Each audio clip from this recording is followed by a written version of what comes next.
Vous est-il déjà arrivé de regarder vos plants de concombres avec désarroi? Vous les arrosez, vous en prenez soin, et pourtant, vous vous retrouvez avec des fruits tordus, amers, ou pire encore, juste des fleurs mâles qui ne donnent rien. Ça vous parle?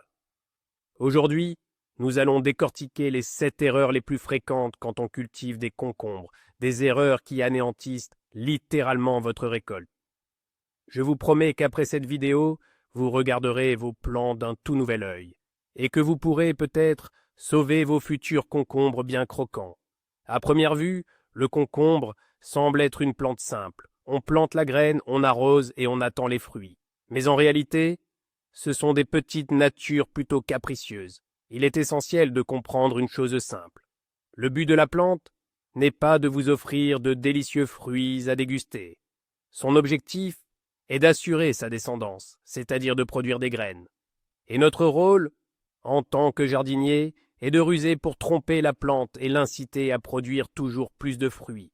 Et le plus souvent, c'est nous-mêmes qui l'en empêchons. Alors, comment sabote-t-on la culture de nos concombres? Commençons sans plus attendre. Alors, l'erreur numéro 1, et c'est sans doute la plus courante et la plus sournoise, l'arrosage incorrect des pieds de concombre. Quoi de plus simple, a priori? Il fait chaud, on arrose, mais c'est précisément là que se cache le piège principal. Imaginez une chaude journée d'été. Le sol est brûlant, les racines des concombres baignent dans cette chaleur confortable, et c'est là que, voulant bien faire, vous prenez votre tuyau et arrosez vos plants avec de l'eau glacée, tout droit sortie du puits ou du forage. Pour le système racinaire, c'est un véritable choc thermique. C'est comme si vous, après avoir pris un bon coup de soleil, vous preniez une douche glacée. Les minuscules poils absorbants des racines, chargés d'absorber l'eau et les nutriments, sont littéralement paralysés par ce brusque changement de température. Ils cessent temporairement de fonctionner. La plante ne peut plus absorber l'eau, même si elle en est entourée. Les conséquences? D'abord, c'est un stress considérable qui ralentit fortement la croissance et rend la plante beaucoup plus vulnérable aux maladies. Et ensuite, c'est ce même stress qui est l'une des principales causes des concombres amers. En réaction à ce choc, la plante se met à produire une substance de défense, la cucurbitacine. C'est elle qui confère aux fruits cette amertume si désagréable. Alors, comment faire correctement? C'est très simple. L'eau d'arrosage doit être tiède et, si possible, avoir reposé. L'idéal, c'est d'avoir un grand récipient, un tonneau ou une cuve, quelque part dans le jardin. Remplissez-le d'eau le matin et le soir, elle aura chauffé naturellement au soleil et sera à la température parfaite. Arrosez vos concombres soit tôt le matin, avant que la chaleur ne s'installe, soit en fin de journée, quand le soleil est les moins ardent. De cette manière, vous apporterez à vos concombres une hydratation parfaite, sans aucun stress pour les racines. Passons maintenant à la deuxième erreur, souvent liée à notre gourmandise de jardinier. Planter les concombres trop serrés. Avouez, ça vous parle? Cette envie d'en mettre le plus possible sur une petite parcelle de terre. On se dit, et si certains ne germèrent pas? En serrant bien, j'aurai plus de récolte, c'est sûr. Sauf qu'en réalité, c'est l'effet inverse qu'on obtient. Imaginez un instant entasser 10 personnes dans un petit studio. Ça va vite devenir la guerre pour tout. La nourriture, l'espace vital, un simple bol d'air frais. C'est exactement ce qui se passe dans votre potager. Les plants de concombre se livrent une concurrence féroce pour la lumière, l'eau et les nutriments du sol. Résultat, aucun n'en reçoit assez pour se développer correctement. Les tiges restent fines et faibles, et les fruits sont petits et peu nombreux. Mais ce n'est pas tout. Une végétation trop dense et mal aérée, c'est un véritable nid à maladies fongiques. L'humidité et l'air stagnant favorisent l'apparition rapide de l'oïdium et du mildiou. Les feuilles jaunissent et meurent, non pas par manque de nourriture, mais à cause de ces maladies qui se propagent comme une traînée de poudre d'un plant à l'autre. Alors, quelle est la bonne distance à respecter? Retenez une règle simple, pas plus de 2 à 3 plants par mètre carré si vous les faites grimper verticalement. Si vos concombres poussent au sol, laissez au moins 60 à 70 cm d'espace entre chaque plant. N'oubliez jamais, la qualité prime toujours sur la quantité. Mieux vaut avoir 2 ou 3 plants forts et sains, croulant sous les concombres, que 10 rachitiques et malades qui ne vous apporteront que déception. La troisième erreur, et elle arrive avant même de planter les graines, c'est d'ignorer la préparation du sol pour les concombres. Il existe une idée reçue très répandue. Les concombres sont des plantes peu exigeantes et pousseront n'importe où. Il suffirait de creuser un petit trou, d'y jeter les graines, et d'attendre la récolte. Mais c'est loin d'être la vérité. Le concombre est un vrai gourmand. Pour former ces fruits juteux et croquants que l'on adore, il lui faut énormément de nourriture. Si vous le plantez dans une terre pauvre, lourde ou trop acide, vous le condamnez à faire régime dès le départ. C'est un peu comme demander à un athlète olympique de battre des records en le nourrissant seulement d'eau et de pain. Il survivra peut-être, mais n'atteindra certainement pas les sommets. C'est la même chose pour vos concombres. Dans une terre mal préparée, il passera toute son énergie à survivre au lieu de produire. Résultat, des tiges chétives, des feuilles jaunes et au mieux, quelques fruits petits et tordus. Alors, comment préparer le sol correctement pour que vos concombres se sentent comme des rois?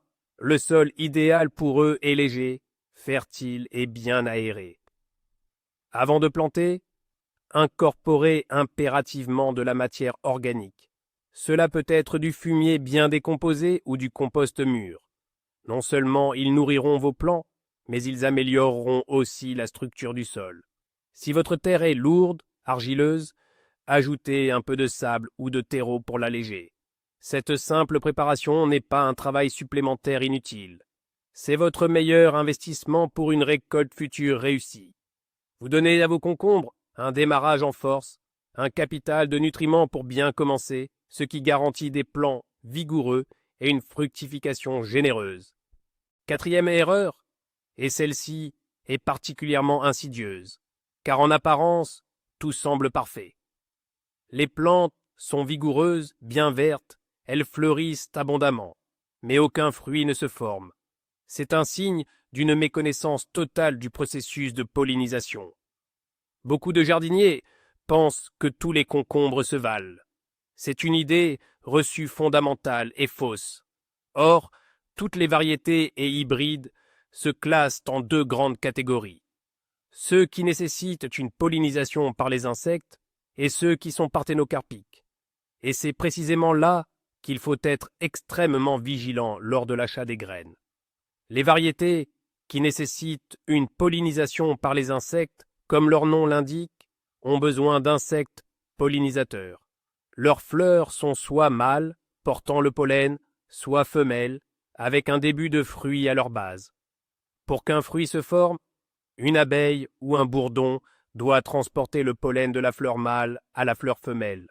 Si vous avez planté ces variétés sous serre, où les insectes ont du mal à entrer, ou si le temps est froid et pluvieux et que les abeilles ne volent pas, attendez-vous à ne rien récolter.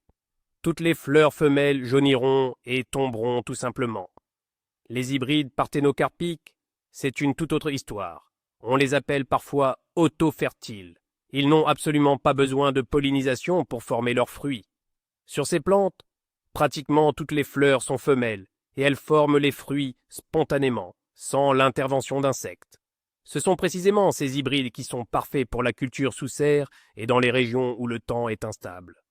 Alors, quand vous constatez une floraison abondante mais l'absence de fruits, ne vous précipitez pas pour accuser les graines. Posez-vous d'abord la question, qui était censé polliniser vos concombres? Et s'il s'agit d'une variété nécessitant une pollinisation par les insectes, ouvrez d'urgence les portes et aérations de votre serre.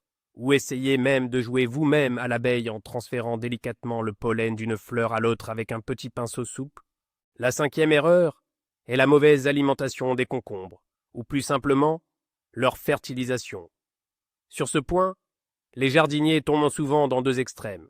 Soit ils ne nourrissent pas du tout les plantes, comptant sur la seule force de la terre, soit au contraire, ils font preuve d'un excès de zèle et les surfertilisent. L'un comme l'autre est désastreux pour la récolte. Penchons-nous sur le premier extrême. Comme nous l'avons déjà dit, le concombre est une plante gourmande. Pendant sa courte saison, elle développe une masse végétale considérable et de nombreux fruits. Cela demande une quantité colossale de nutriments. Si le sol n'a pas été parfaitement préparé à l'automne, il s'épuise dès le milieu de l'été. La plante commence alors à souffrir de carences. Les feuilles rapetissent, jaunissent et les jeunes fruits cessent de se développer et tombent. Sans fertilisation régulière, vous n'obtiendrez pas une bonne récolte. Mais le second extrême est encore plus dangereux. C'est la surfertilisation, notamment avec l'azote. L'azote est responsable de la croissance de la masse verte, les feuilles et les tiges. Beaucoup de jardiniers, souhaitant obtenir des plants puissants, arrosent abondamment les concombres avec des purins de fumier de vache, de fientes de poule ou des solutions d'urée. Et qu'obtiennent-ils? De superbes lianes grasses, d'un vert foncé éclatant, d'énormes feuilles, et pas un seul concombre. La plante fait du gras, comme on dit. Elle concentre toute son énergie sur le développement du feuillage et oublie tout simplement de fructifier. Alors, comment trouver le juste milieu? La règle est simple. Au début de sa croissance, avant la floraison, les concombres ont effectivement besoin d'azote pour constituer leur masse végétative. Mais dès que la floraison et la formation des fruits commencent, l'accent dans les apports doit se déplacer vers le phosphore et le potassium. Le potassium est responsable du goût et de la taille des fruits, et le phosphore de la santé du système racinaire et du développement général de la plante. Alternez donc les fertilisations organiques avec les engrais minéraux contenant du potassium et du phosphore. Et alors vos concombres seront non seulement bien verts, mais aussi très productifs. La sixième erreur, celle qui peut ruiner tous vos efforts précédents, c'est la récolte faite trop tard. Ça semble simple, n'est-ce pas? Un concombre à pousser? Cueillez-le et mangez-le. Mais beaucoup de jardiniers amateurs cèdent à la tentation de laisser pousser un géant. Ils en laissent un ou deux sur le pied, juste pour qu'il grossisse bien, qu'il soit plus beau, histoire de pouvoir épater les voisins. Sans se douter qu'en faisant cela, ils stoppent littéralement la fructification de la plante entière. Un petit rappel de biologie, l'objectif principal du concombre, comme de toute plante, n'est pas de vous nourrir, mais de produire des graines pour assurer sa descendance. Tant que vous cueillez régulièrement les jeunes concombres verts, vous ne laissez pas la plante accomplir son objectif principal. La plante se dit « Attends, la descendance n'est pas mûre, il faut d'urgence former de nouveaux fruits. » Et elle développe sans relâche de nouveaux petits concombres. Mais dès que vous laissez ne serait-ce qu'un seul fruit sur la plante, qui commence à jaunir et à grossir, cela devient un signal fort pour elle. Mission accomplie, les graines mûrissent, on peut arrêter de produire. Toute la sève et les nutriments sont immédiatement réorientés vers la maturation de ce géant. La formation de nouveaux fruits cesse brusquement, et ceux qui sont déjà là peuvent jaunir et tomber. La plante passe complètement en mode fin de cycle. Alors retenez la règle d'or du jardinier. Plus vous cueillez de concombres, plus la plante en produit. Ne les laissez surtout pas devenir trop gros. Récoltez les fruits quand ils sont encore petits, disons entre 8 et 12 cm. Et faites-le très régulièrement, idéalement tous les jours ou tous les 2 jours. Cette pratique stimulera la plante à fructifier sans cesse, et vos plants vous donneront une récolte généreuse jusqu'aux premières gelées. Et enfin, la 7e et dernière erreur fréquente chez les jardiniers, c'est de réagir trop lentement aux premiers signes de maladie ou de parasites. Beaucoup adoptent la tactique du « on verra bien, ça va passer ». Ils repèrent une petite tache jaune sur une feuille, aperçoivent quelques insectes minuscules au revers, et ils haussent les épaules. Ils pensent que c'est insignifiant, que ça ne mérite pas l'attention. Mais dans le monde végétal, l'hésitation coûte cher, elle peut même être fatale. Les maladies et les parasites se multiplient à une vitesse fulgurante. Imaginez que vous remarquez une seule petite tache suspecte d'oïdium. C'est une infection fongique. Ces spores sont déjà présentes sur la feuille. En une seule nuit, le vent et l'humidité peuvent disperser ces spores dans tout le potager. Et ce qui n'était qu'une petite tache hier se transforme demain en un voile blanc couvrant des dizaines de feuilles. La plante cesse de faire sa photosynthèse, s'affaiblit et finit par mourir. C'est la même chose avec les parasites. Un seul puceron ou un seul acarien peut, en une semaine, créer une colonie entière qui siphonne toute la sève de vos concombres. Les feuilles vont commencer à se recroqueviller, à jaunir et à tomber. Alors, que faire? Inspectez régulièrement vos plantes, littéralement, regardez sous chaque feuille. Cela devrait devenir une habitude quotidienne, comme votre café du matin. Au tout premier signe de problème, qu'il s'agisse d'une tache, d'un dépôt ou d'un insecte suspect, agissez immédiatement. Il est préférable de retirer immédiatement la feuille atteinte et de la brûler, et d'appliquer un traitement sans attendre. Il existe aujourd'hui une multitude de biopréparations sûres et efficaces pour lutter contre les maladies et les parasites, sans nuire ni à vous ni à votre récolte. Le plus important, c'est de ne pas attendre que le problème devienne ingérable. Au jardin, comme en médecine, la prévention et la réaction rapide sont la clé du succès. Et voici la pensée maîtresse, le point culminant. Le pire ennemi de vos concombres, ce n'est pas le puceron ni la sécheresse, c'est notre propre soin excessif et mal avisé. Réfléchissez-y. Nous arrosons les concombres à l'eau froide avec les meilleures intentions, parce qu'on pense qu'ils ont chaud. Nous les plantons très serrés, au cas où certains ne germeraient pas. Nous laissons d'énormes fruits sur la plante pour épater les voisins. Chacune de ces actions, dictées en apparence par le souci de bien faire, se retourne en fait contre nous. Voici le déclic. Arrêtez de penser comme quelqu'un qui veut juste beaucoup de concombres. Commencez à penser comme le plant de concombre lui-même qui cherche à survivre et à donner une descendance. Il n'a pas besoin de stress, mais de stabilité, de l'eau tiède, suffisamment d'espace, une alimentation équilibrée et un stimulus constant à la fructification par la récolte régulière. Dès que vous aurez compris cela, votre potager se transformera. Nous avons donc passé en revue les 7 pièges à éviter pour obtenir une récolte de concombres idéale. Arrosage, plantation, fertilisation, tout cela fait partie d'une seule et même grande image, celle d'un jardinage réussi. Merci d'avoir regardé cette vidéo jusqu'au bout. Si elle vous a été utile, vous savez quoi faire. Mettez un pouce bleu et abonnez-vous à la chaîne pour ne pas manquer nos prochaines astuces de jardinage. Et maintenant, une question pour vous. Avec lesquelles de ces erreurs vous êtes-vous personnellement confronté? Ou peut-être avez-vous une 8e erreur à ajouter? Une que nous n'avons pas mentionnée?